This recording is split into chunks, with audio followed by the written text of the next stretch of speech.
Hi అందరికీ ఈరోజు recipe వచ్చేసి పన్నీర్ దమ్ బిర్యానీ ఎలా ప్రిపేర్ చేసుకుందామో చూసేద్దాం. ఫస్ట్ ఒక కడాయి తీసుకోండి, కొంచెం ఆయిల్ వేసుకోండి. ఆయిల్ అనేది హీట్ అయిపోయిన తర్వాత పెద్ద పెద్ద క్యూబ్స్లా కట్ చేసుకున్న పన్నీర్ అనేది యాడ్ చేసుకోండి. మంచిగా గోల్డెన్ బ్రౌన్ వచ్చేంత వరకు బాగా షాలో ఫ్రై చేసేసుకోండి. షాలో ఫ్రై చేసుకున్న తర్వాత ఒక ప్లేట్లోకి తీసేసుకొని పక్కకు పెట్టేసుకోండి.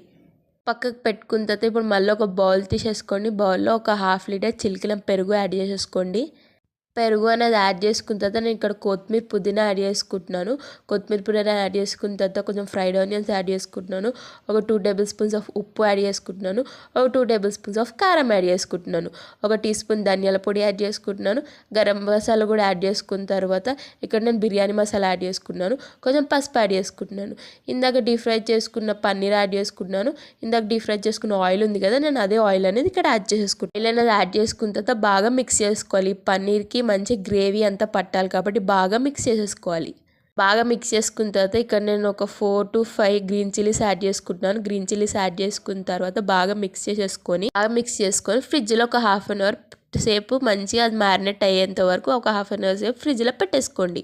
ఇప్పుడు మనం రైస్ ప్రిపేర్ చేసుకోవాలి కాబట్టి ఒక బౌల్లో వాటర్ తీసేసుకోండి.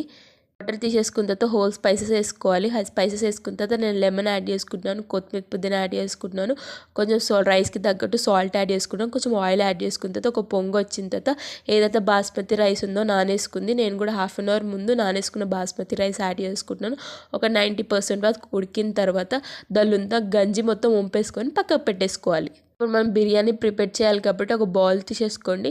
బౌల్లో ఇందాక మ్యారినేట్ చేసుకున్న గ్రేవీ ఉంది కదా, అది పన్నీర్ మిశ్రమం అది వేసేసుకోవాలి. అది కొంచెం ఉడికిన తర్వాత ఏదైతే దానిలో కొంచెం గ్రేవీ తీసేసుకొని పక్కకు పెట్టుకున్న తర్వాత ఒక లేయర్ లాగా రైస్ వేసేసుకుంటున్నాను. ఒక లేయర్ రైస్, ఒక లేయర్ గ్రేవీ లాగా వేసేసుకున్నాను. ఆ లేయర్ అయిపోయిన తర్వాత దాని మీద కొంచెం రైస్ వేసేసుకొని కొంచెం ఫ్రైడ్ ఆనియన్స్, కొంచెం పుదీనా యాడ్ చేసుకున్నాను. ఇందాక మనం తీసి పెట్టుకున్న ఒక పన్నీర్ లేయర్ ఉంది కదా, అది కూడా ఒక లేయర్ వేసేసుకొని మళ్ళీ ఒక లేయర్ యాడ్ చేసేసుకుంటాను. మీకు కావాలంటే ఒకటే లేయర్ మీద గ్రేవీ వేసేసుకొని ఇంకో లేయర్ రైస్ వేసేసుకున్నా సెట్ అయిపోతుంది. కానీ నేను ఇలా ఎందుకు చేశానంటే లేయర్ టు లేయర్ వేస్తే ఏంటంటే మంచిగా మనకి ఈ గ్రేవీ అనేది రైస్కి మంచిగా పట్టుకుంటుంది, ఇంకా ఫ్లేవర్స్ కూడా బాగా తెలుస్తాయి అని చెప్పేసి నేను స్టెప్ బై స్టెప్ ఒక లేయర్ గ్రేవీ, ఒక లేయర్ రైస్ అనేది వేసుకున్నాను. వేసుకున్న తర్వాత మళ్ళీ నేను కొంచెం కొత్తిమీర పుదీనా, మళ్ళీ ఇంకా ఫ్రైడ్ ఆనియన్స్, కొంచెం లెమన్ యాడ్ చేసుకుంటున్నాను. లెమన్ యాడ్ చేసుకున్న తర్వాత ఇక్కడ కలర్ వాటర్ కూడా యాడ్ చేసుకుంటున్నాను. మీకు కావాలంటే యాడ్ చేసుకోండి, లేకపోతే లేదు. ఇక్కడ నేను బిర్యానీ మసాలా కూడా యాడ్ చేసుకుంటున్నాను. పైన మీకు గరం మసాలా కూడా యాడ్ చేసుకోవచ్చు. మసాలా యాడ్ చేసుకున్న తర్వాత మళ్ళీ స్టవ్ మీద ఒక 15 minutes దమ్ పెట్టేసేయండి. మంచిగా ఒక పెంక పెట్టేసుకోండి, లేకపోతే కింద అది గ్రేవీ అంతా మాడిపోతుంది.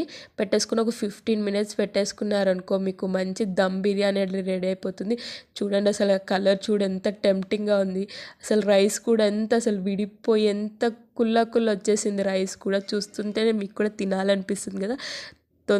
తొందరగా వెళ్ళిపోయి మీరు కూడా ఈ రెసిపీ అనేది రెడీ చేసుకోండి. బిర్యానీ సర్వ్ చేసుకొని దాని మీద కొత్తిమీర, ఫ్రైడ్ ఆనియన్స్ సర్వ్ చేసుకున్న తర్వాత పక్కకు రైతా సర్వ్ చేసుకోండి. ఆనియన్స్ ఇంకా లెమన్తో తింటుంటే అసలు టేస్ట్ డిఫరెంట్ ఉంది. అసలు టేస్ట్ చాలా బాగుంది. ఈ రెసిపీ కానీ మీకు నచ్చినట్టయితే మా ఛానల్ లైక్ చేయండి, సబ్స్క్రైబ్ చేసుకోండి.